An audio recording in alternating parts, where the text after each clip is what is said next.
Here we are. Here we are. Hello, everyone. Let me turn on my lights. Oh, man. One of those days. Of course it happened today. So it is October 29th, 2021. This is the Love Your Liver live stream. I am Dr. Garrett Smith, also known as the Nutrition Detective. And we had some technical difficulties this morning with YouTube tried to make me use streaming software, and I've never used streaming software, and I've never clicked the button for streaming software, and so I had to completely delete the old live stream and the scheduled one and redo it. So here we are. Sorry if you guys are on social media, on any of my social media things, and you wanted to do me a favor and you're watching live, if you could go tell people that it's on a different stream, if you can take the link from this and maybe go share it, I'd be really appreciative of that, because I think we had a lot of people waiting to hear this today. So yeah, I just don't have time to go do it because I'm supposed to be live right now. So anyway, what are we going to talk about today? We're going to talk about lactoferrin.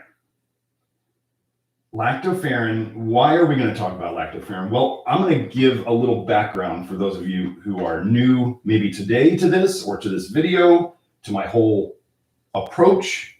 And so we're going to talk about what is driving the epidemic of chronic health issues in the world.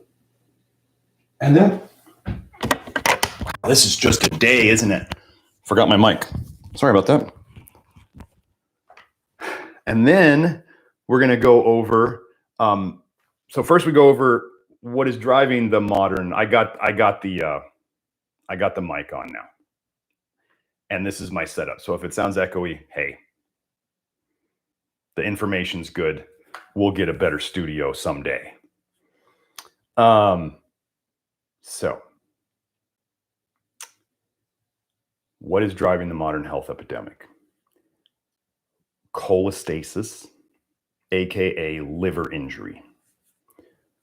To sum that up, what happens is when a person does things like pharmaceuticals, you can look up drug-induced liver injury. Pharmaceuticals cause a lot of liver injury. Shots. I'm not going to use that special word here today. But Anthony Mawson, if you want to go look up something, actually, I had pulled this up. Let me find it. I had pulled up a page on PubMed all about Anthony Mawson. Who is Anthony Mawson, you're probably wondering. Some of you who have been here a long time know that he is like, jokingly, I'm saying he's like the godfather of vitamin A, toxicity, and cholestasis. So what I did was I plugged a link there to a PubMed search of all of Anthony Mawson's papers. And one of his first papers there, let me just put it here so I can look at it with you. First paper, Rubella virus infection, the congenital rubella syndrome and the link to autism. That's his most recent paper. Another one he just did was measles, mumps, rubella, or the MMR, vaccination and autism. And what he's done, he is the guy who started figuring out that what vitamin A toxicity causes is cholestasis, aka liver injury. So we have things like pharmaceuticals cause it. Again, look up drug-induced liver injury. You can find tons.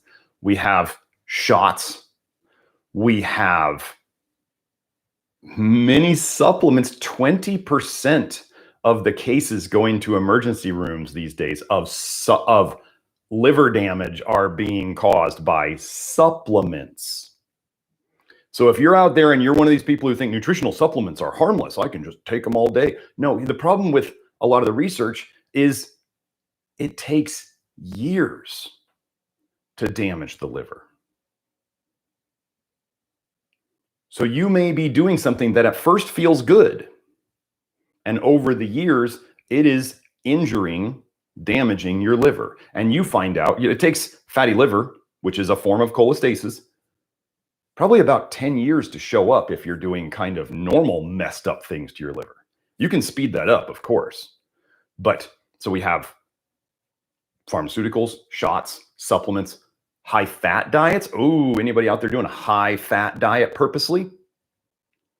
What that does is that decreases your bifidobacteria, which increases your production of secondary bile acids like lithocholic acid. And then you can go in the research and look up lithocholic acid, and lithocholic acid itself, a secondary bile acid, causes cholestasis when you reabsorb it through the enterohepatic circulation, the liver to gut to liver to gut circulation. So all of those of you out there doing your high fat diets and thinking you're going to fix everything, I'm going to tell you about 10 years down the line, if not sooner, you're going to realize that you made a mistake. Sorry. High fructose diets. Oh, and just so you know, I have quite a few people coming over from keto and carnivore areas, and they didn't do so well after a long period of time on it, and now they're doing better. So high fructose diets. And yes, this includes if you are doing high fructose content from fruit. Fructose is known to cause liver injury, cholestasis, this kind of stuff. Okay, so we have fad diets. We have low protein diets. I have a paper where they were going to give these mice birth control. And what they did was to start the process, they put them on a low protein diet. And they found that cholestasis or liver injury started even before they ever gave them birth control pills. So yeah, that's not so good either. So like vegan diets, most of those are pretty low protein. So all these things, chemical toxins in the environment, whether that's pollution, go look up pollution and cholestasis, air pollution and cholestasis. You'll find tons on that. What do you think about the nasty stuff that's in our water? What do you think about when you're eating non-organic foods that are sprayed with stuff? All these things cause liver damage and liver injury and cholestasis. So this is why when people try to compare old-timey diets 100 years ago to today, it's not apples and oranges. It's apples and oranges. It's not apples to apples, because the toxic load today is outrageous. What's GMOs? What does that do to your liver? Probably not good things. So we have this what does cholestasis mean then? Just so you know, I may not get too many questions today. But what does cholestasis mean? What is it? What does it do? What is it happening in the body? So the first thing we must understand is that as opposed to the majority of thinking out there these days, your bile is the most toxic fluid in your body. People want to believe, oh, your bile is good and you need it to digest and da-da-da-da-da. No. I mean, it has its purposes, of course. Everything in the body has its purposes. But really, the way I like to categorize bile is you want to think of your bile as your liver's poop. It's very simple. Your liver concentrates the poisons in the blood. That's what it does. It takes the poisons out of your blood and out of your digestion. That goes through the portal vein right to the liver. So your guts, the security system of your guts in terms of your food, takes the things that it absorbs in the gut and sends them right to the portal vein, which goes right into the liver. Think of that as like the bouncer. There's your immune system in your gut, and then that goes to the liver. Your liver is like the bouncer of the stuff coming in through your gut. So you have stuff you absorb through your skin. Oh, are you using chemicals on your skin? Do you know that there was a study on sunscreens where they found that within 24 hours, they could find the chemicals in the sunscreen in your bloodstream? Stuff you put on your skin, you are absorbing. So if you are spraying yourself with all sorts of smelly things and you're putting on chemicals on your skin, you are absorbing those. How many long-term studies do you think they have on a lot of those compounds? Probably not many. Why do I tend to think that women have a lot more liver problems than men, which is in certain ways cirrhosis, anywhere from 9-to-1 to 22-to-1 women over men. Ladies, What do you do differently on your skin than a lot of men? You're putting stuff all over your skin all day. You're absorbing that. So, gets into your bloodstream, gets to your liver. Your liver then has to process it out. How does your liver then try to get rid of those toxins? It puts all of them that it can into the bile. Your bile is now the most toxic fluid in your body. Derek, I'll try to get to that about the sunscreen. If you just look up sunscreen, bloodstream, I bet you'd find it.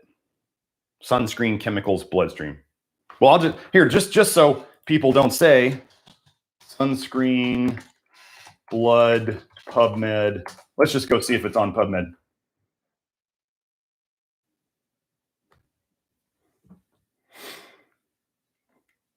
Here we go.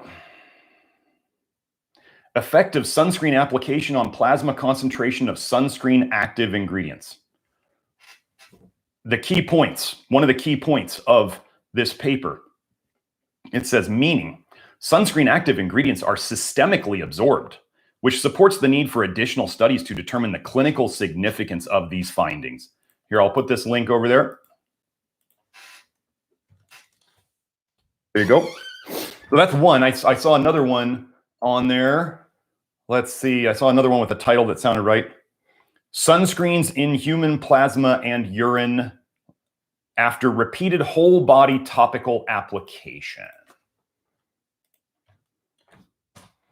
So an easy way to search, for those of you who are actually willing to look at least the abstracts of scientific papers, is you can use your favorite search engine. You can use Google. You can use DuckDuckGo. I tend to use DuckDuckGo. You type in the search terms that you want and try to use technical terms as well as you can. And then at the end of it, you just put PubMed. And then it will tend to put the PubMed studies first. I often find that searching PubMed in this way is better than the actual PubMed search engine. Imagine a government search engine not working very well for finding what you want to find. Governments do the best job of everything, don't they? No. So your liver makes this toxic bile. The only thing you want to think about is that toxic bile going what you want for health. You want that toxic bile going to the right place, which is to your intestines. What cholestasis means is that the bile is escaping that closed, what should be a closed system. The bile is getting into your bloodstream. The most toxic fluid in your body is going into your bloodstream. Gosh, do you think that could cause problems? I'm going to tell you that's the root of your problems. And we've gone over studies on this in previous live streams. We can go and find most diseases have either an excess of bile in the blood or a change in the normal profile, what they call the bile acid profile or the bile acid pattern. Cirrhosis is considered a cholestatic disease. Fatty liver is considered a cholestatic disease. If you have high bilirubin in your blood, high bilirubin in your blood, bilirubin, that's what it means. You're pushing bile back into your blood. If you have high liver enzymes, they diagnose cholestasis by high liver enzymes over a long enough period of time. And do you have to be showing these labs to have this problem going on? No, this is why they call fatty liver and other liver problems, they call them silent liver diseases because they don't show up for like 10 years. Does this sound like anything else that modern medicine has trouble with diagnosing? Like, oh, I don't know, cancer? They only find it once it's gone like 10 years or more. That's what's been said about tumors, is they've been growing for at least 10 years. That's when they are able to find them. So obviously they know nothing about the process of how they're created. Fatty liver, they know nothing about the process of how it's created. They can go and look up things and find interesting things about what causes fatty liver, like the study we went over just last week about how 2 eggs or more a week was associated with a 3.5 to 3.7 times greater risk of fatty liver disease. Weird. Do you know that there's a study in China that they found that the more raw oranges that people ate, the more fatty liver they had. Let me find that one, just so you know.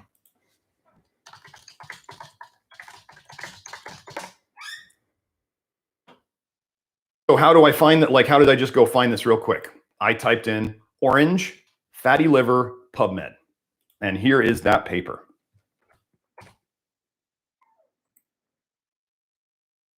Raw orange intake is associated with higher prevalence of non-alcoholic fatty liver disease in an adult population in China. So these things that we are told are good for us, maybe they're not. Do you know that citraldehyde is what gives citrus oils, lemon oil, orange oil, this stuff, a lot of its scent? They'll call it citral because they want to hide that it's an aldehyde, because many people know, they start seeing the word aldehyde and things and they go, wait, aldehydes aren't good for us. This has citraldehyde in it. That's what gives these citrus oils a lot of their scent. Oh, did you know that citraldehyde actually slows down your aldehyde dehydrogenase in your liver, which is what you use to process alcohols like ethanol into acetaldehyde is what ethanol turns into acetaldehyde, which then turns into acetic acid. It slows down ALDH, which does that conversion, which means it slows down your detox pathways, which mean it would tend to cause more things like hangovers, which are caused by high levels of acetaldehyde. If you've noticed that as you've gotten older, you're getting more hangovers, that is your ALDH slowing down over time. You are getting more hangovers because you're not clearing the acetaldehyde out of your system, which means you're building it up in your system. It's staying longer for your liver to get rid of it, so you suffer more. Well, just so happens that retinaldehydes, a form of vitamin A in your body, is also processed by aldehyde dehydrogenases, ALDHs. So if those aren't working well, you will not only build up retinaldehyde in your system, you will build up acetaldehyde in your system, and you will build up formaldehyde in your system, among all the other malondialdehyde. For those of you who are into the kind of fatty acid aldehydes, you'll build up malondialdehyde in your system. Not good. And you can go and look up here, let's say aldehydes in cholestasis. Aldehyde, cholestasis, PubMed.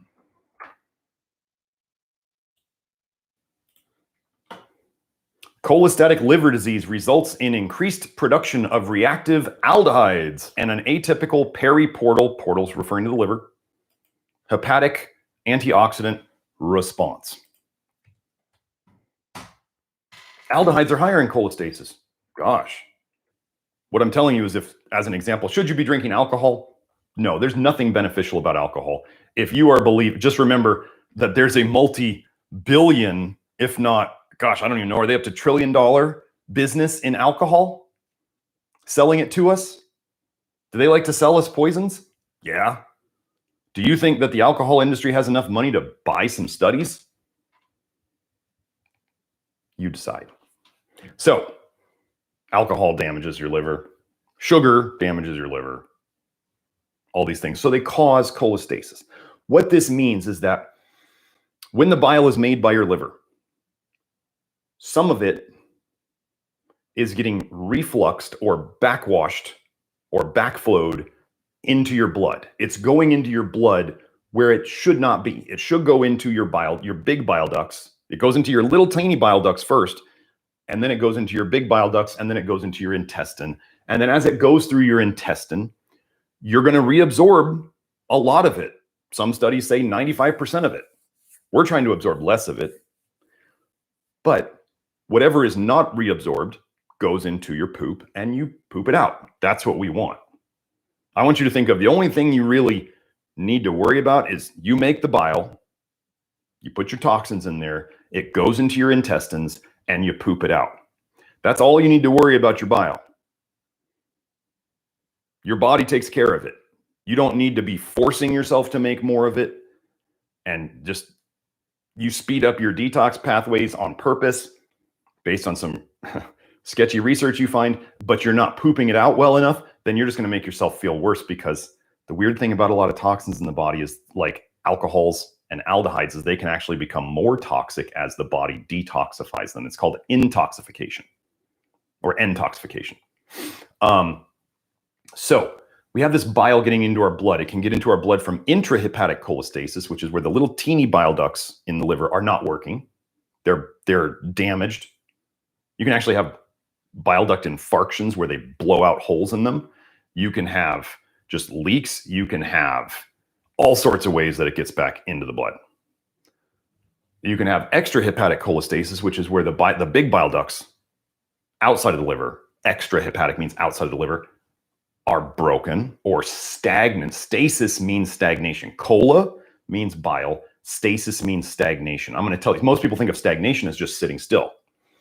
I'm going to tell you the stagnation can also mean going backwards. So, got bile going the wrong places. An example of extrahepatic cholestasis would be nausea, GERD, acid reflux. What do we call them? Bile acids. You're getting acids into the wrong place. This can be gallstones. This can be bile going backwards into the pancreas, causing things like pancreatitis. So that's extrahepatic. And then the kicker, the one that everybody is focusing on these days, is leaky gut. So if bile is the most toxic fluid in your body, and bile goes into your intestines, do you think that the most toxic fluid in your body could damage your intestines? Yes, let me go find the paper where it basically says, so I'm going into my Slack. I have a Slack dedicated to my inner circle people who are on my network, who I'm going to talk to later today. I'll probably answer about 2 hours of questions there. We were looking up bile permeability. This is where I store the studies that I find. Let's see. There it is.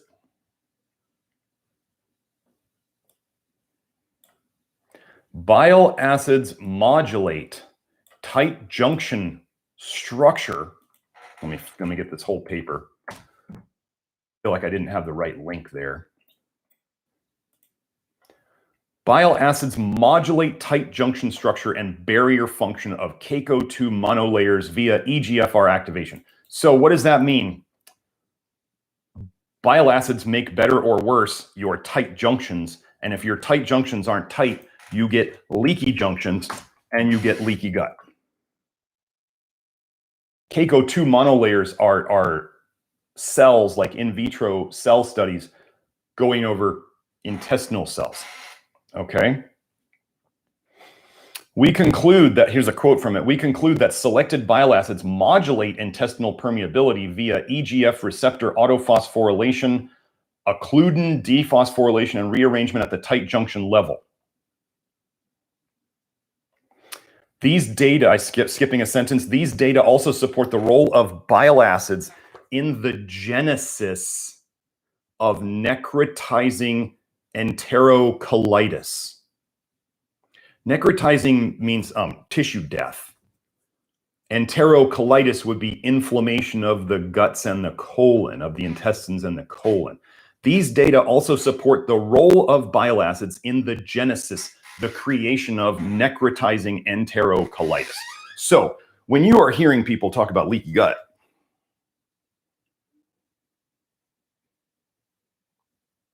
and they don't seem to know, they'll blame it on all sorts of things, but they never mention bile.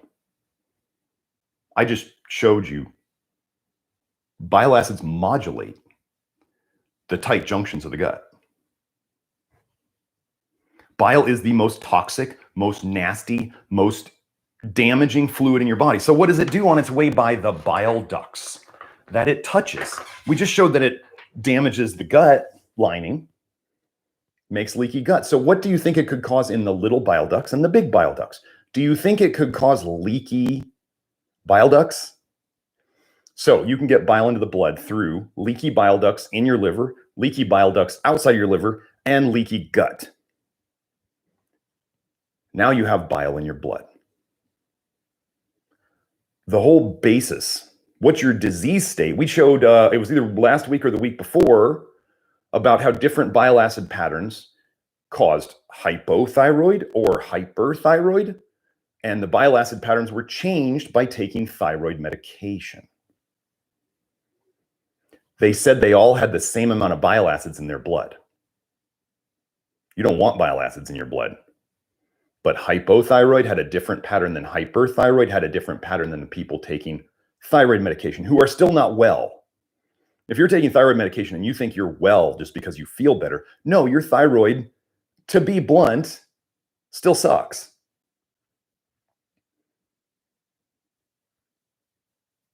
They all had the same amount of bile in their blood, but they had different presentations of it. You don't want bile in your blood.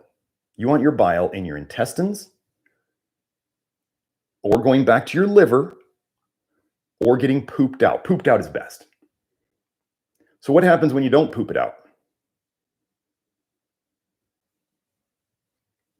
If you reflux bile into your blood, the bile goes to your kidneys.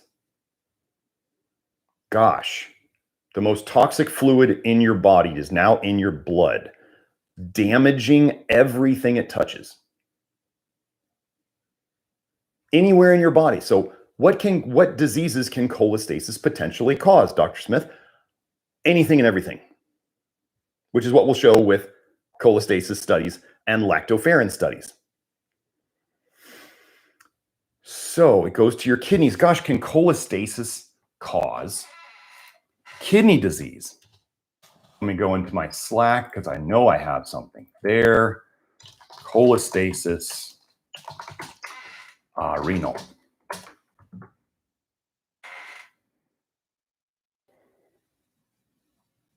Oh gosh. Here's a paper called Acute Cholestasis-Induced Renal Failure. Effects of antioxidants and ligands for the thromboxane A2 receptor.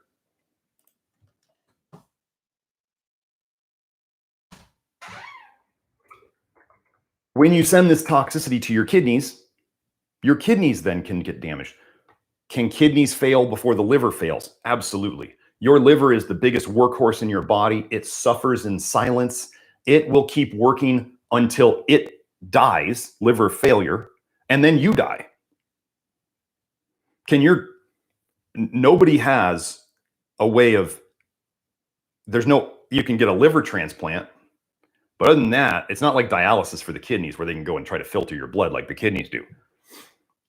Your liver suffers in silence. It suffers in silence because if it didn't suffer in silence, don't you think the first alcoholic drink you ever took wouldn't have given you liver pain and told you not to do that again, ever? Your liver is champ. And all you have to do to get your health back is start treating it right, which is why we call it the Love Your Liver program. So the bile goes to your kidneys, which can then cause renal failure. I can tell you that Grant Genereux, and you can read his ebooks at ggenereux.blog. Here, I'll just put that down here. Genereux, spell it for you because it's a little. ggenereux.blog, that is his website. You can get his free ebooks. I highly suggest reading them. He's the guy who opened my mind to this problem. I've simply taken it further because I work with people. I tend to take really good ideas and figure out how to make them work better. That's what I do. That's what I was gifted with. So he was going to his doctor with terrible eczema. That's what he wanted to fix. But he also had kidney disease where his kidney doctors were basically telling him, go home and get your affairs in order. There's not much else we can do here. He was completely jaundiced. And his doctor basically told him to go home because there's nothing we can do for you. You're pretty much on the road to dying, or you're going to have to get dialysis. Grant did his research, figured out the things that tended to cause eczema, 10 foods. He looked at the foods that caused eczema. He found that the thing in common between those 10 foods was vitamin A. That was the nutrient they all had in common. And he had the brilliant idea. I mean brilliant. I'm not being sarcastic. Brilliant idea of, what if I took all the vitamin A out of my diet? And what happened? Over years, not months, not weeks, not days, over years, his eczema went away. He is the only person his kidney doctors have ever seen completely recover from chronic renal disease, like renal failure, basically, where he was getting into that. And his jaundice was all gone. So he fixed his liver jaundice, kidneys, renal disease, and his eczema. After the kidneys, where are those bile acids going to go? They're going to come out through your skin. Think of it as a progression. Your body wants your liver to detox you first. That is the best method of detox. That is where you want it to stay. As bile goes into your blood, the next stage of defense is your kidneys. When your liver and your kidneys cannot handle it, then things start coming out through your skin. What is severe cholestasis, like intrahepatic cholestasis of pregnancy, associated with in the skin? Itching. You are now pushing out toxic bile through your skin. And you get symptoms, because why is the skin the least good method of detoxification? Is it still a method of detoxification? Is it legit? Yes. Why is it not the best? Because you're pushing out tox. So think about it. When you, this is a little, TMI, but when you poop, whatever came out of you, you left behind. It's not touching you anymore. It's not in you anymore. When you go pee and you get rid of those bile acids, you left it behind. It's gone. You don't take it with you. What happens when you sweat or you have toxins come out in your sebaceous fluid or your skin oils or your sweat? So we got water-soluble toxins can come out and fat-soluble toxins can come out. Where does it go? Oh, you mean it just sits on your skin? Do you think that could then irritate your skin, especially if your body had some strange pattern of always putting out the toxic bile in the same place? Or if you simply had areas of your skin that were weaker due to whatever reason, genetics or previous trauma to the skin or whatever. So then you start seeing your skin problems. They tend to show up in the same places over and over and over again. I used to have psoriasis. It always showed up right there and right there. I don't have psoriasis anymore. Fixed that. Fixed my prostate issues that were showing up in my mid-20s when my dad died of prostate issues in his late 60s. No, I'm sorry, early 70s.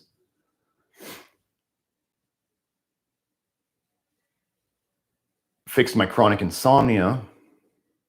I'm working out more now than I ever have before. Destroying old ideas of my capacity. It's pretty cool. What am I doing? Did I purposely try to fix my insomnia? Did I try to fix my prostate? Did I try to fix my psoriasis? No, I got my liver healthier.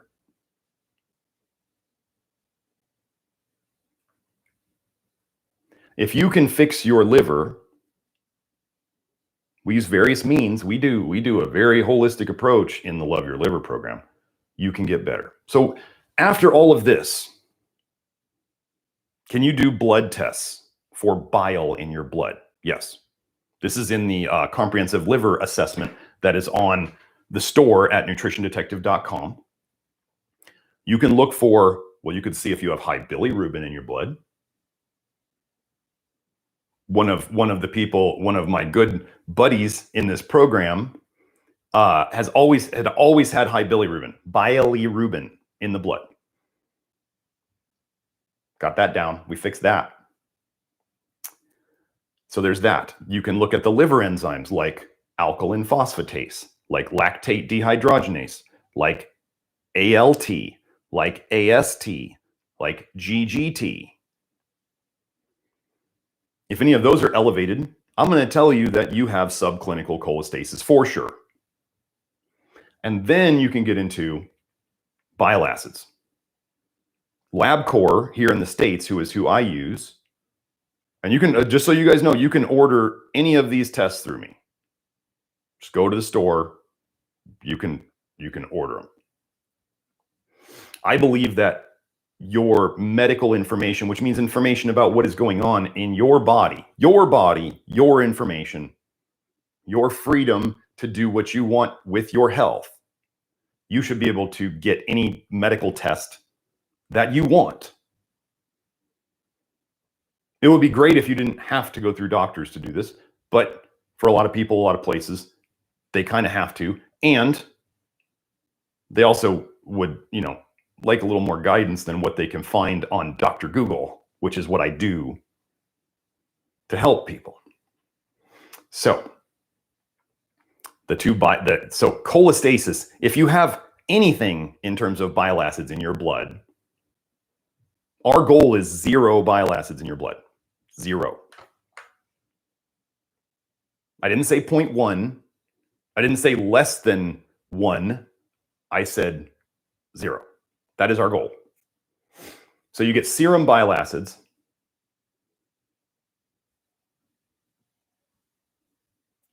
We get serum bile acids, which tests 2 bile acids.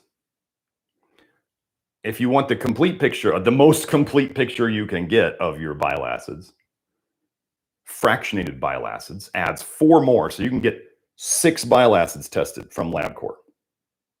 Do you know how many there are? There's 55. Weird they don't test them all, because I remember when I first was reading about serum bile acids, and I didn't know as much about it as I do now, I assumed they were testing all the bile acids in the serum, not just 2 of the known 55. It might be 65, but I don't remember the exact study, so I'm going to hedge and say 55. It was either 55 or 65. So we can get 6 tested. 6. That's all they'll test for. It's almost like they're trying not to find the problem. But that's how you can see, and I have not had anybody who did both tests. Now, I've had some people do one test, like the serum bile acids, and it says 0. But then those same people, a couple of them ran the serum bile acids test, and they were definitely not 0. I have not had anybody who did both tests come up as 0. No one. And they're coming to me because they have health problems. And I'm expecting to find some bile in their blood. And I nearly always do. So that's how you can get tested. Do I think you need to go to your doctor and get, if you start reading on the internet and they say, oh, you can go and get an ultrasound or a CAT scan or an MRI, I don't think any of that's necessary. If you have health problems, in my opinion, you have some amount of cholestasis. If you were to ask somebody, what causes eczema? And they give you some big convoluted explanation, you can come to me and I'll say, well, you got bile coming out your skin.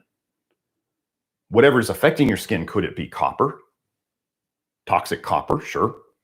Could it be other heavy metals coming out through your skin? Sure. Could it just be bile acids coming out through your skin? Sure. Could it be vitamin A, retinoids coming out through your skin? Sure. All these things are in the bile and they're all in the research. So think of it as whatever's coming out in your bile, the most toxic, your liver is concentrating all the poisons in it. So you got metals, you got fats, any fat soluble toxin you have been exposed to in your life that was potentially stored in your liver could be coming out in your bile. So if you grew up on farmland and you were around glyphosate all the time, you probably have decades worth of glyphosate stored in your liver. Okay. You know, we store aluminum in our liver. Here, let me show you. Just so people who think that like the liver stores things that we need. Let me go find this. I believe I have it on my Slack. Aluminum hepatic.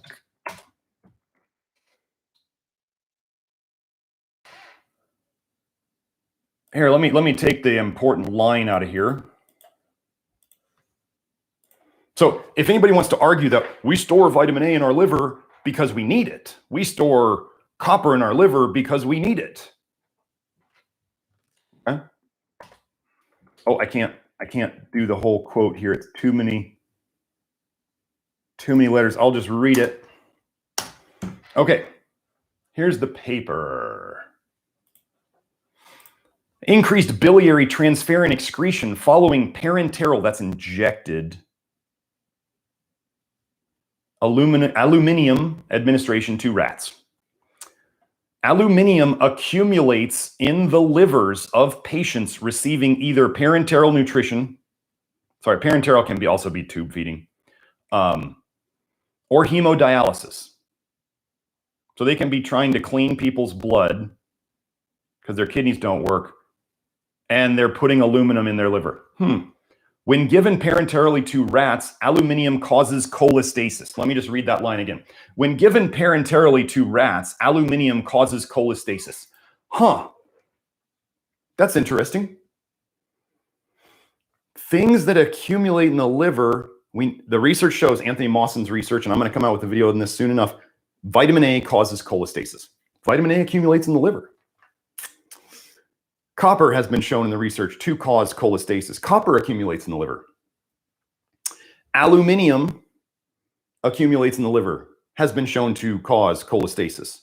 Iron overload is a problem of excessive iron deposition in the liver. I'm going to tell you that iron overload is associated with cholestasis too. Do we need some amount of iron? Yeah. Do we need an excess of it? No. So it seems that a lot of the things that we store in the liver have a tendency to cause cholestasis. So don't believe that if they tell you that we store things in the liver, that it means we need it, unless they're going to argue that we need aluminum in our liver to live. And then they'll try to argue that maybe it's just an accident that we store aluminum in our liver, but we definitely need to store vitamin A and copper. Nope. What do I work with on people and getting them better out of things that other practitioners haven't been able to help them with? We work on getting the vitamin A and the copper out of their liver. We work on getting the aluminum out of their liver. We work on getting the lead out of their liver. The manganese. Oh, manganese. Does manganese cause cholestasis? Actually, Stephanie Seneff. Let me go find that paper. Manganese also causes cholestasis, and Stephanie Seneff has entire papers. Here we go. This is not a Stephanie Seneff paper, but I just want to give you this paper. Manganese and copper levels in patients with primary biliary cirrhosis and primary sclerosing cholangitis. There is that link. And here's the quote from the paper. Quote, the liver and the biliary tree, that's the bile ducts, form the main excretory route of manganese and copper. Excretory means excretion, means getting rid of the bile and pooping it out, okay? Cholestasis can lead to the accumulation of these trace elements in the organism, resulting in toxicity to the basal ganglia of the central nervous system. That doesn't sound good, does it?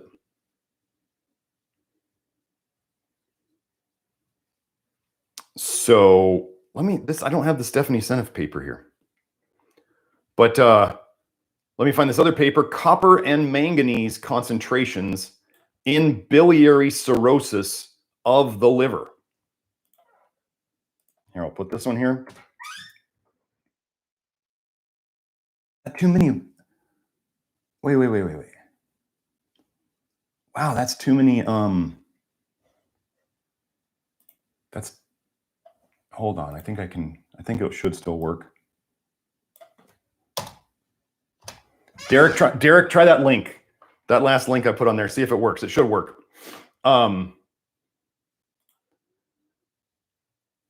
The presence of, here's the quote, the presence of large amounts of copper in the liver in primary biliary cirrhosis.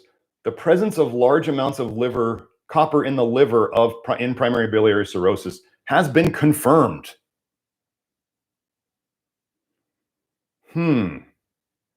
Do you know that just like vitamin A, your blood vitamin A does not reflect how much vitamin A is in your liver? You can have low blood vitamin A and have a massive amount of vitamin A in your liver stored up, causing you problems. The same thing is true of copper. You can have low blood copper or low hair copper if you are misinformed enough to look at copper on a hair test and think that that has any reflection on anything. You can have low hair copper and also have tons of copper in your liver. One of the things they like to talk about in hair analysis is hidden copper toxicity. What do you think that term actually means? Do you think it means stored copper in your liver? I'm going to say that that's exactly what they're talking about. So, large amounts of copper in the liver and primary biliary cirrhosis.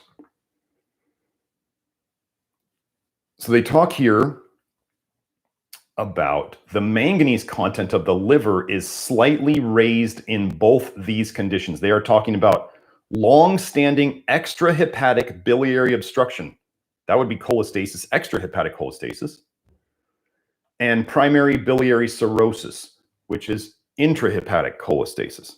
The manganese content of the liver is elevated in cholestatic conditions, just like the other paper I just said. So now that we got through all that stuff, I just wanted to go over the basis of cholestasis. So what is lactoferrin? What do these toxins tend to do, especially vitamin A? And as your liver gets sicker, see, here's one of the problems with cholestasis. Normally you want the toxicity to go into your bile, into your intestines, so you poop it out. That's how you get rid of it.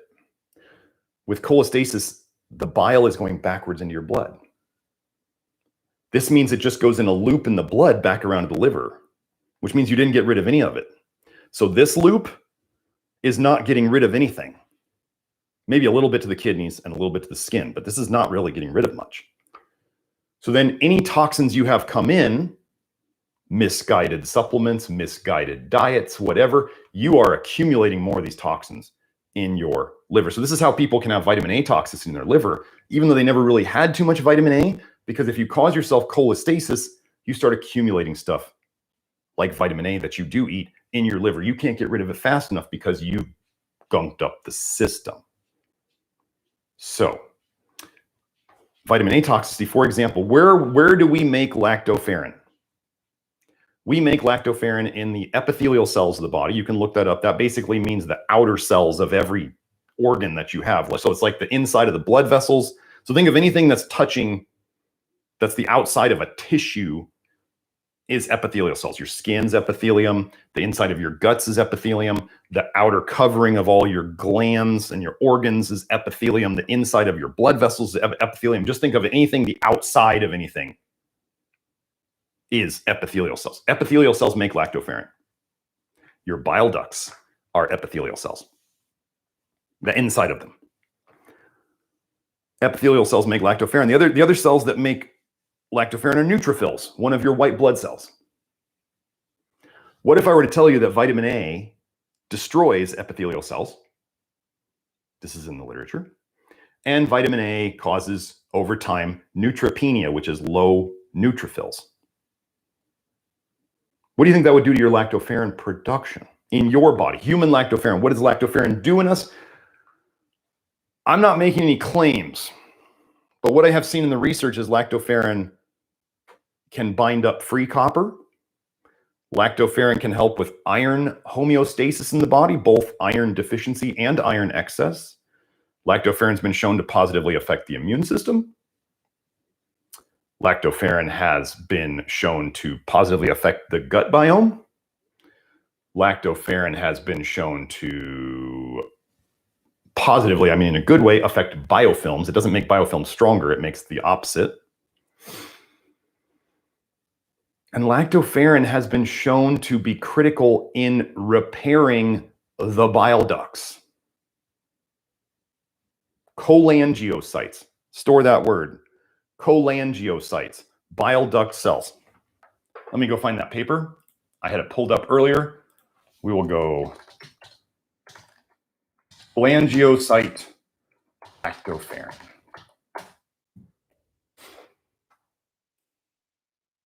Role of lactoferrin and its receptors on biliary epithelium.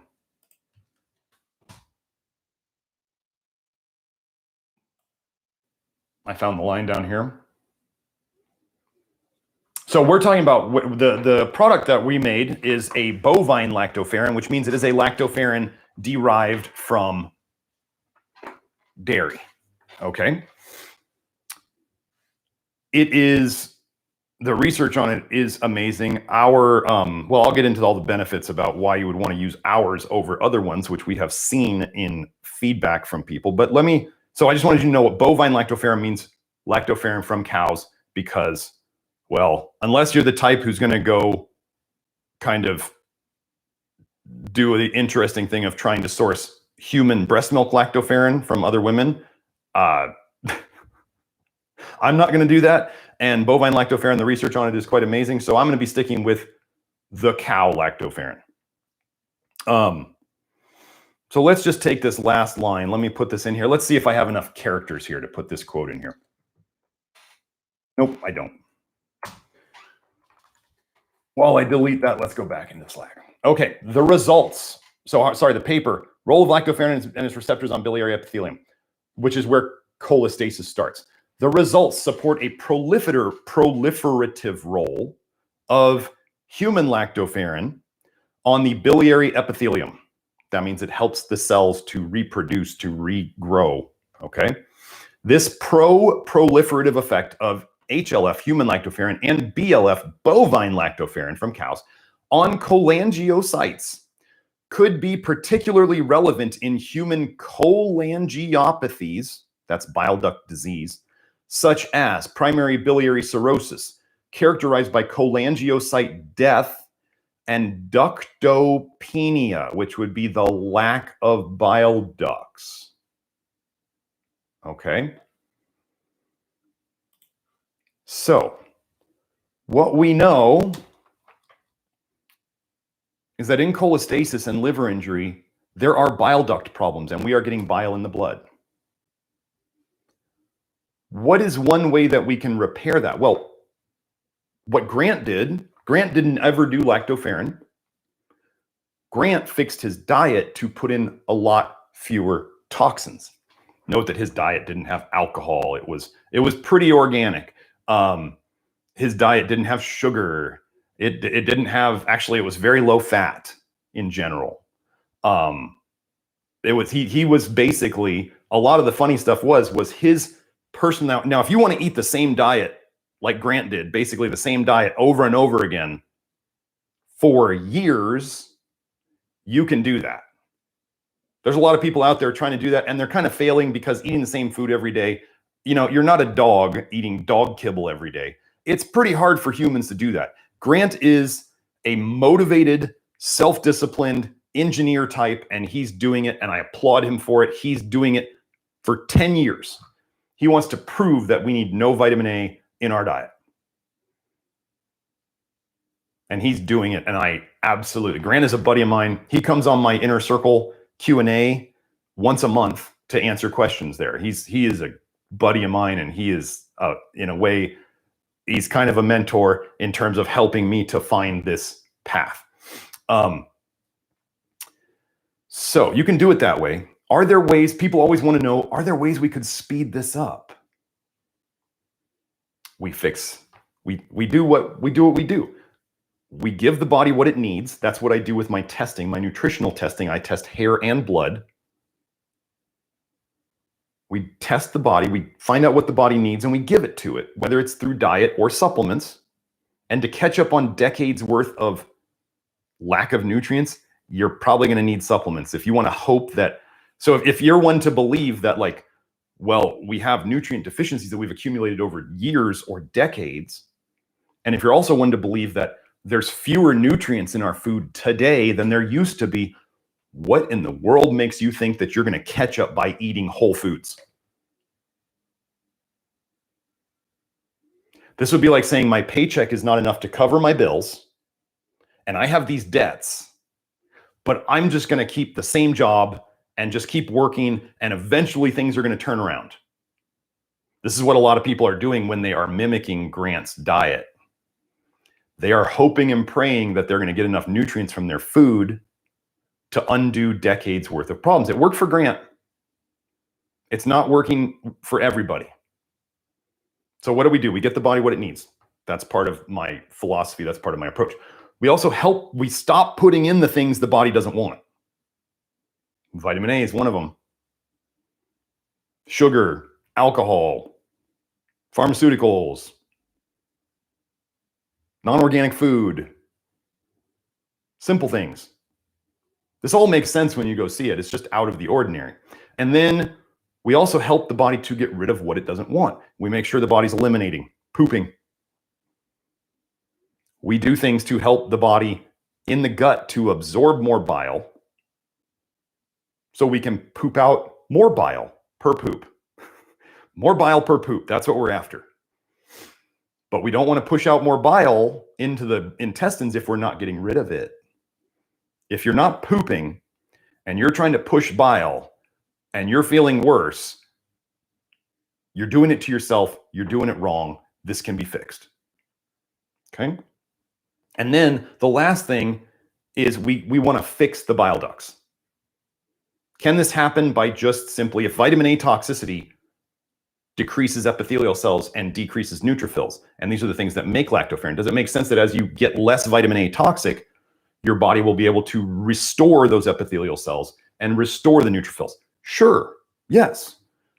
Can we do this faster with the help of lactoferrin? Because that's what lactoferrin does in the body. It helps regenerate bile duct cells. So think about this. You fix the bile duct cells, whether it's the little ones in the liver or the bigger ones outside of the liver, or, well, wait, let's just go. Does lactoferrin fix intestinal permeability? Let's go permeability, lactoferrin. Now remember, this is in my Slack. This is not the in vitro protective role of bovine lactoferrin on intestinal epithelium, epithelial barrier. Oh, epithelial barrier. Wait, we're talking about epithelial cells and the lining of the gut. Permeability, which is what they use the scientific term for leaky or not leaky. Okay. Let me find the good line for it. Moreover, bovine lactoferrin decreased paracellular between cells permeability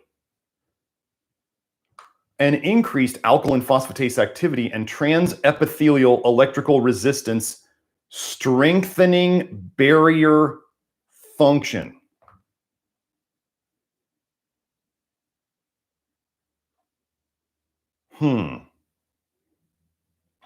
Here's another paper. Enteral supplementation of bovine lactoferrin improves gut barrier function in rats after massive bowel resection. In conclusion, enteral bovine lactoferrin supplementation upregulates small bowel SIGA concentrations and TJ, I'm guessing that means transjunctional. I don't have that abbreviation here. Protein expression and reduces intestinal permeability and could thus support intestinal barrier integrity and protect against bacterial infections in SBS.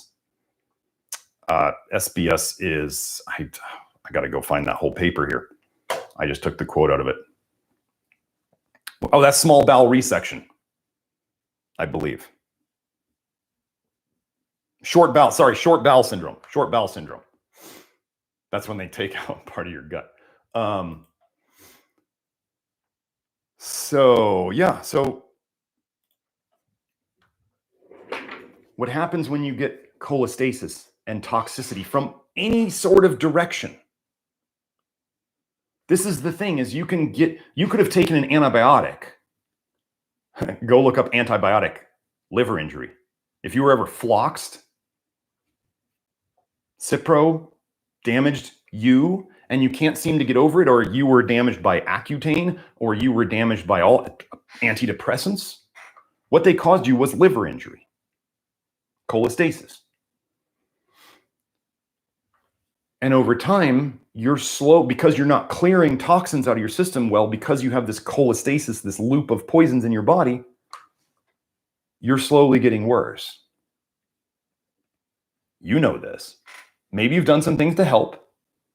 Maybe you tried some things to help and you keep doing them, and then over time, the positive effect of them seems to slow down and then go away, and then you start getting worse again, but you're still taking the supplement. I'm going to tell you that supplement did not help you. This would be like saying somebody who's tired starts drinking caffeine and they feel better at the start, and then over time they get more and more tired and they can't function without caffeine. They can't feel normal without caffeine, and then they're even more tired than when they started drinking caffeine. It's the same thing. If you did it with a supplement, if you did it with a medication, and you felt better at the start and you felt worse over time, you went back to how you felt or even worse, you were damaging your liver even more. I call it the duration paradox. It's where something looks great at the beginning and it gets worse over time. So, lactoferrin. We're going to be talking a lot about lactoferrin in the upcoming weeks. If you guys want to, so let me talk about what I chose to do differently with my lactoferrin products, because there are, well, here, let me put in the link. Let me go find, so I'm going to be doing videos on this. We are going to be connecting this to all sorts of things. So here's the store link to the lactoferrin.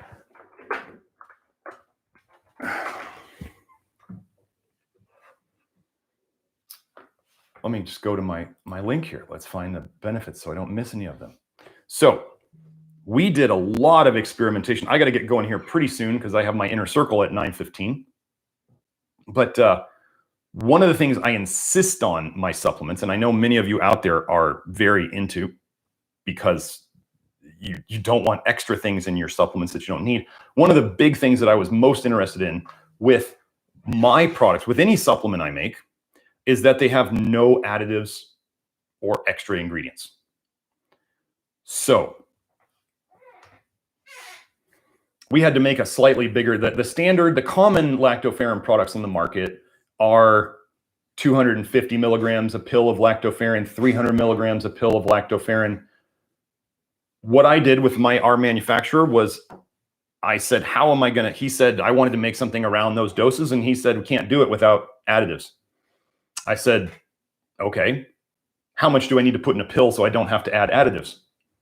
And he said, he did some testing for me and he said 400 milligrams would work.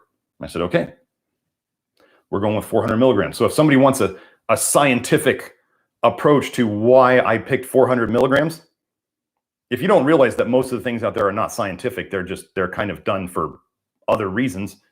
There's 400 milligrams in our lactoferrin pill precisely so that I didn't have to add any additives. I don't want extra junk in my supplements. Most of the people who are listening to this don't want any extra junk in their supplements.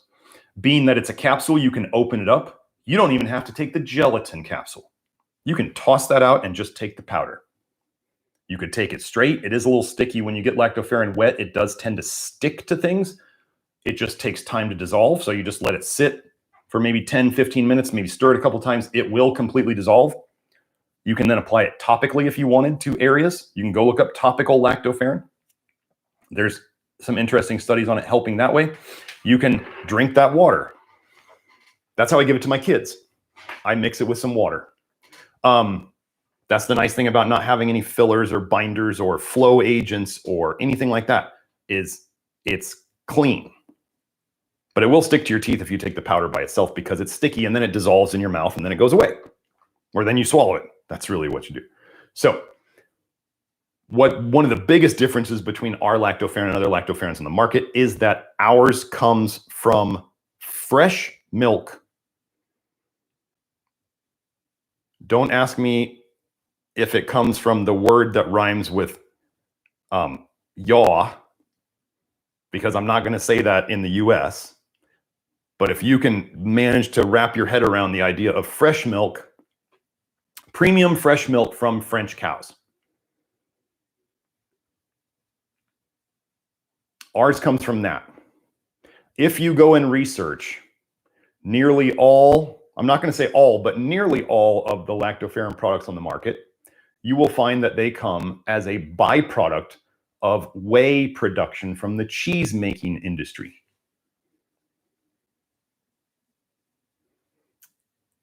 I didn't want a byproduct. I wanted the purest, most least denatured.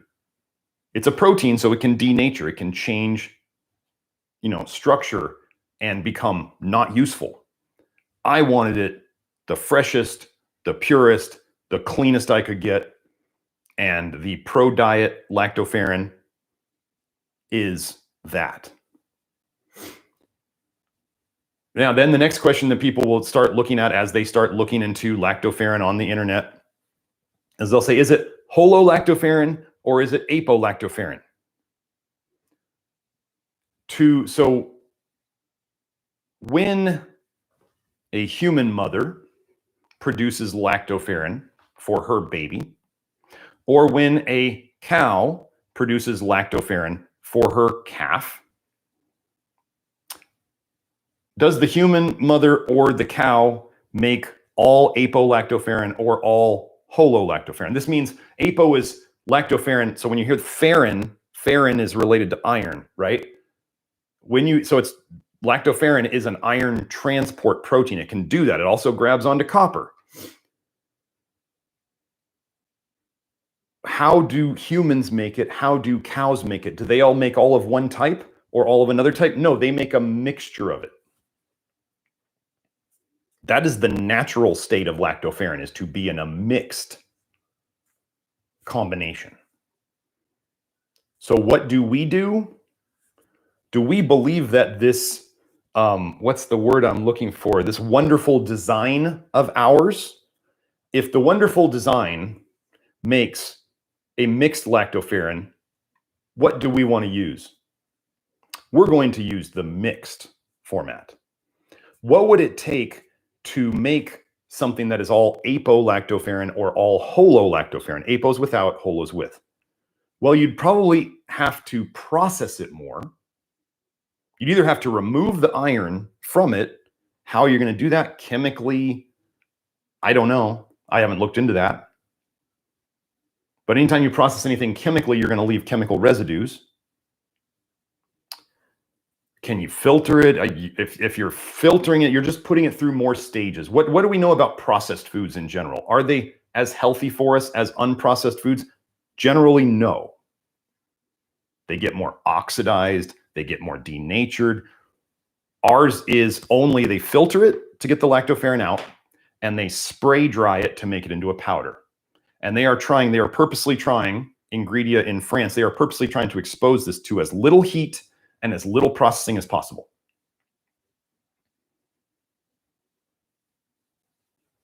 So what do we avoid by making it this way? By them making it this way, I should say, Ingredia making it this way. They avoid contamination. Now there is research papers out there on contamination of lactoferrin with endotoxin, also known as LPS or lipopolysaccharide. And this was in I have that paper. I'll find it. There is the denaturation problem. If they are using more chemicals to separate the lactoferrin or to pull the iron out, or a chelating agent or whatever, anybody who's in chemistry knows that you can never get all of those chemicals out of the final product. And there is research showing that when they lactoferrin and whey together, when they added lactoferrin to whey after the fact, it did not work as well. So ours is from whole milk, without the extra processing, without the extra heating, without any extra chemicals. That's what ours is. So what I want to say is what we've been seeing is for people who have had strong reactions to lactoferrin in the past, what we are seeing with our lactoferrin, as compared to the ones I've tried with people before, we are seeing less of those effects. Some people are saying they're able to do the same dose of our lactoferrin with none of the negative effects, and they are able to go up in dose faster than they were with the other lactoferrins. And they are noticing more benefit, more beneficial feelings. So that is, if you've tried it before and maybe you had issues with tolerating it, or you were going too fast for you, I have a website linked on the label as to how to go up in the lactoferrin, how I suggest to go up in it. Because I like with any supplement, I always suggest people start slow, smaller than a capsule, and go up from there. So I would highly suggest, if you buy this, or if you buy any other lactoferrin, that you read my instructions on how to do it. And that link is on the label. If you, the sicker a person is, the sicker their liver is, the more likely they're going to have a strong reaction to lactoferrin because they have more toxicity to get out of them. It's just the way it is. But yeah, the benefits have been unreal. Now, I'm just going to answer one more thing. Is lactoferrin fixing the cause of cholestasis, or is it fixing a symptom? Mainly, I'm going to say lactoferrin is addressing the symptom of the damaged bile ducts and the leaky gut. Because let's say you were eating a diet or doing things that was causing you cholestasis, and you're doing this and you continue doing this. And then you decide to take lactoferrin. So you've changed nothing about what you're doing, but you decide to take lactoferrin. Can it help to shift the balance in terms of damaging your bile ducts and repairing your bile ducts? Can it shift the balance more towards repairing your bile ducts? Could it help you feel better? When you go and read the research on lactoferrin, whether it's in mice or whether it's in humans, you're going to find that lactoferrin, they call it the miracle molecule for a reason. It helps all sorts of things. All sorts of things. Are these people doing my program? No. Can anybody take lactoferrin and benefit from it? Yes. But if they keep doing the same things that they've been doing, and they take lactoferrin, and then just like with any supplement, people eventually kind of go, they forget to buy it 1 month, and then they don't buy it for a long time, or they can't afford it anymore, and they just, or whatever, for whatever reason, they stop taking it. Then their diet's still the same, right? They've still been doing the very same things that caused them the cholestasis, the liver injury in the first place. So over time, the attack on their liver takes their liver down again, and then they end up with the same problem. Whereas, let's say somebody doing the Love Your Liver program and all the stuff that goes with it, over time, they're fixing their liver. The lactoferrin is there as a booster or as like something to repair the damage that has already been done. Then let's say they run out of lactoferrin. Let's say supply chains have a problem and there's no more lactoferrin coming into the country. Most of the lactoferrin in the US, I mean, mine comes from France. A lot of it comes from Australia. The stuff, I know some of the stuff derived from whey comes from Australia in my research. So let's say supply chains fall apart and there's no more lactoferrin. The people who have been doing the Love Your Liver program have been doing things to fix and to undo the things that caused them the cholestasis in the first place. And if the lactoferrin stops flowing, kind of like if the spice stops flowing, right? Then there's not a big a deal because they were addressing the root causes. This is what we do in my work is we can address, the main thing we want to address is the root causes. But if we find something that is not damaging long-term that can also fix the symptoms quicker, why not use it? Okay. So, sorry I didn't get to Allie. I'm just going to answer this question because I saw it by the color of colostrum. I bet it is very high in vitamin A. Colostrum is okay, so lactoferrin is in colostrum. The color of colostrum is not related to the color of lactoferrin. Lactoferrin is a very, very light pink in color. And I will do a video on this where I compare the colors of various brands of lactoferrin to the Nutrition Detective lactoferrin, and you will see the difference in color between ours and it. Whether you want to say it speaks to the purity or to the additives or whatever, it doesn't really matter. You'll be able to tell a difference in the color. Colostrum is probably, well, dairy is high in vitamin A in general. Mothers detox poisons into their milk. Funny thing that the highest fluid concentration of lactoferrin in the body is found in human breast milk. Why would the body put lactoferrin, which repairs the damage to the liver done by these toxins, into breast milk that is actively detoxing? Why would the body put the fix in with part of the problem? This is part of why babies don't get damaged by toxicity as much. This is why it's better to have, even though a lot of women are worried about nursing and the toxicity of their milk, you don't want to actively detox while you're nursing. You're going to detox anyway. But your body knows that you're going to be putting toxins into that breast milk, and it's going to try to protect that baby as it does that. So, but yeah, colostrum. So how powerful is lactoferrin? If you're looking at colostrum, if we know that there's a lot of vitamin A in milk, whether it's human milk or cow milk, until it's pasteurized or homogenized or both, pasteurization and homogenization destroy lactoferrin, or they either denature it or they completely break it down.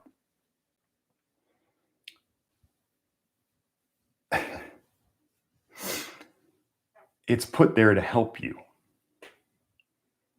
because part of nursing is active detox by the mother. I put up an article on that before. So there's going to be a lot of everything in the colostrum. Just imagine a mother who goes into the hospital and gets injected by all sorts of things. What do you think is going to be coming out in her milk as soon as she starts nursing? Is that the way nature designed it? Yeah. So what do we want to do? How do you want to make the least toxic breast milk? Don't put the toxins in the system as much as you are able to. Okay. So, well, let's talk about one more thing about, so somebody was talking about milk and colostrum. So camel's milk. Camel's milk is a big kind of health fad right now, especially in the autistic community. Am I against that? No. Let me tell you some interesting things. So there was the colostrum fad years ago, right? And then as with any fad, more companies jump on. Every company's trying to make cheaper products so that people will buy it.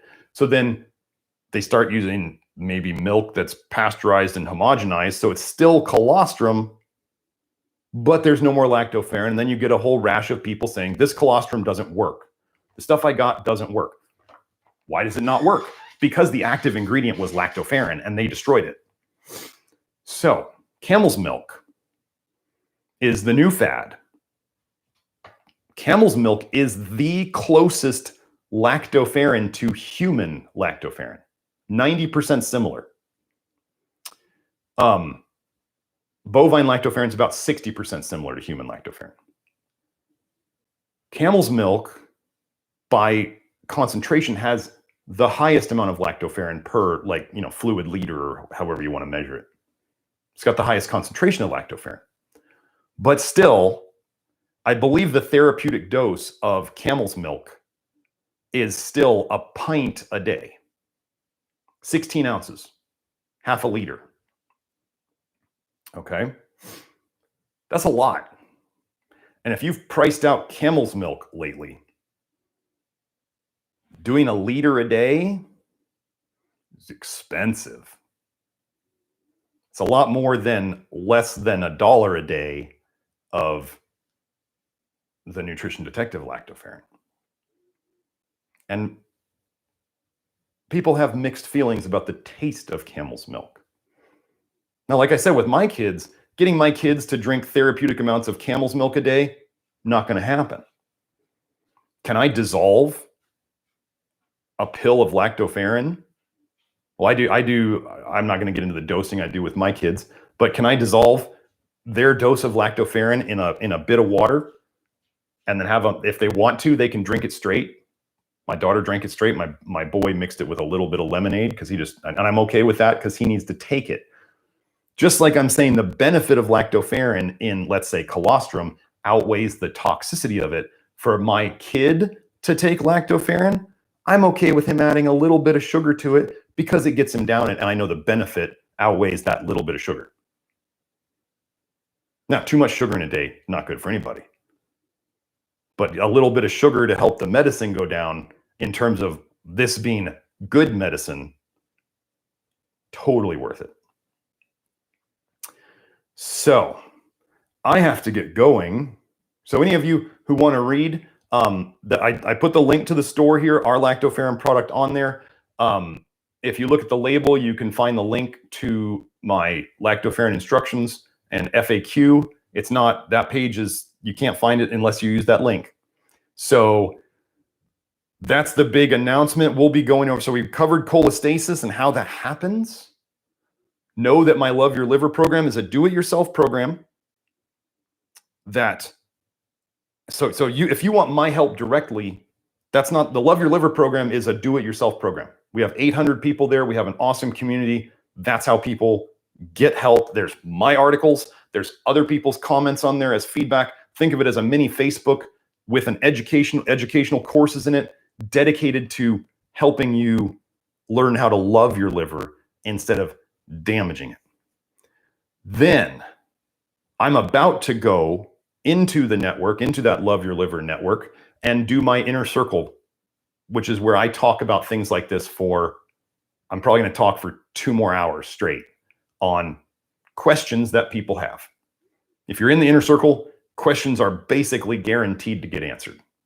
So if you like what you heard here and you have questions you definitely want answered, and you want to hear every week for, I don't know, the past 3 years plus, I've been doing inner circle videos. Some of them, when I first started finding Lactoferrin, you want to hear about what I've done on Lactoferrin.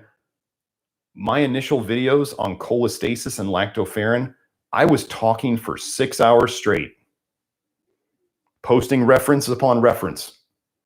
All those references now are in my Slack. You get access to the Slack if you're in the inner circle, but you have to be in the network to then it is a paid subscription to the inner circle. If people want a lower price on those videos, that's the advanced detox program inside the network. That's like 20% of the cost of the inner circle. So you get to see those videos a month later, but you don't get to ask questions. So let me tell you all these things on the cholestasis stuff.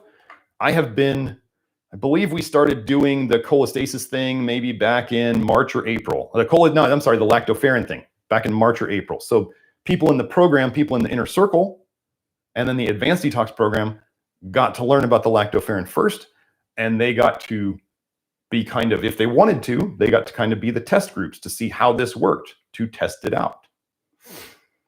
We saw lots of benefit from even the other lactoferrins on the market. And now we're seeing even more benefit and even less of the strong reactions from the Nutrition Detective Lactoferrin as it's going out. So that's basically it. Trying to think, I just got to get going. So if you guys, people who are in, just a quick thing, the Lactoferrin on the store, that is the general public price. The members of the Love Your Liver program get better pricing, at least 10% more off of the standard retail price on the page. So if you would like to get both other information that I don't cover here and how to do things, that's inside the Love Your Liver program, along with the better price on the Lactoferrin. So hope you all enjoyed it today. Hope you learned something. I got to go do that inner circle now. So hope to see you on the other side. Come join us if you'd like. Nutrition Detective Dr. Garrett Smith signing off. Bye now.